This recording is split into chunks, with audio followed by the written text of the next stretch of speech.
Now, what's up, y'all? Y'all know about different types of murders and everything. And the one that fascinates me the most, I would say, would be murder by proxy. And I'm gonna let this video explain what it is, and then I'm gonna be back with some commentation. Let's get it.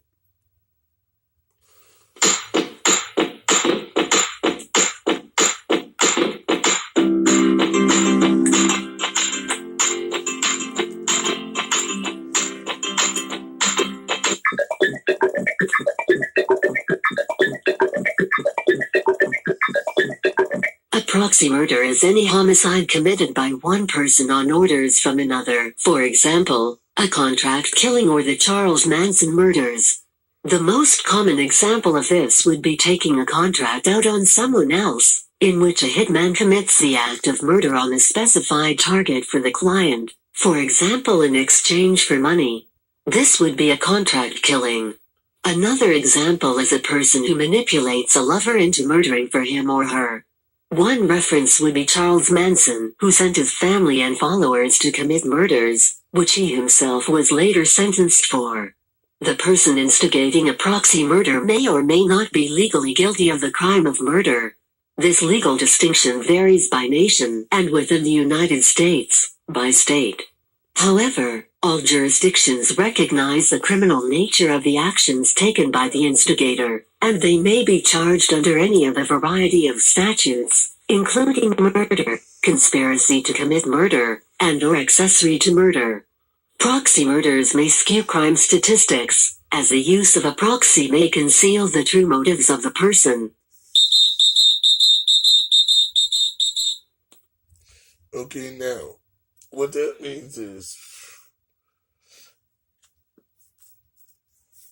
it's recognized that it's criminal act, but there's certain laws in certain states where you can't prosecute the person for actually being able to execute this murder by proxy, because it's so very hard to distinguish the difference between you took it upon yourself and I used MK Ultra allegedly or something like that to alter your brain and make you do these things that you would normally do under my leadership.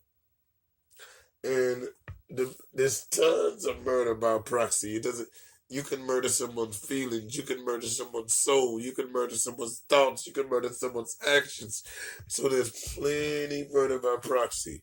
But here's the biggest case of murder by proxy, and actually almost one of the most interesting cases. Talk to him, Chuck. Nation to this very day. You don't have to testify. Welcome to Watch Mojo's Top 5 Facts. And today we're counting down our picks for the top 5 Charles Manson facts. I see blood in here every day.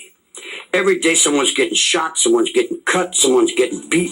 For this list, we'll be ranking the most interesting facts about Charles Manson, the man convicted of orchestrating the Tate LaBianca murders, as well as facts revolving around the brainwashed young men and women he called his family. These brutal and senseless acts of violence would take much more than a few minutes to explore fully, but these are 5 facts about Manson and his family, which will hopefully offer up some intriguing points of discussion. The only thing my mother taught me was that everything she said was a lie. And I learned never to believe anyone. Number 5. Charles Manson didn't directly kill anyone. When I stand on the mountain and I say, do it, it gets done. If it don't get done, then I'll move on it. And that's the last thing in the world you want me to do. It's called murder by proxy. Manson was convicted of 7 counts of first-degree murder for his role in driving his devoted followers to homicide.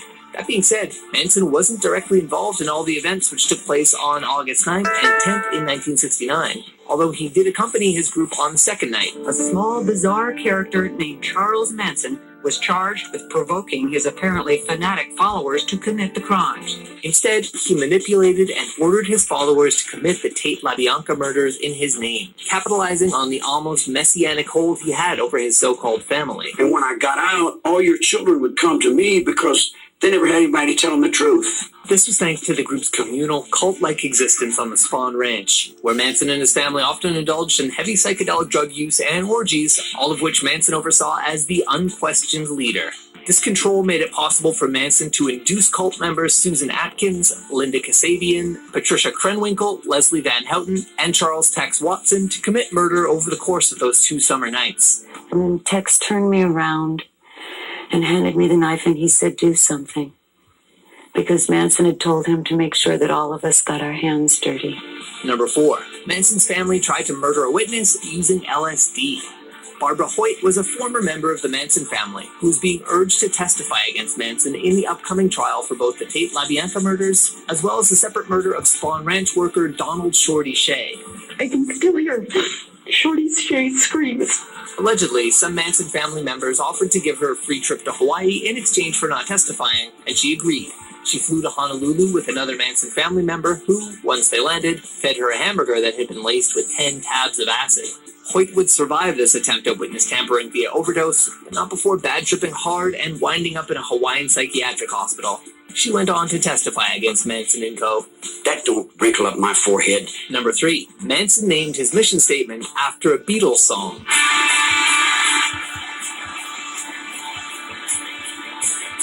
The members of Charles Manson's family wrote a number of words on the walls of their victims' homes in blood, most notably a misspelling of the famous Beatles song Helter Skelter.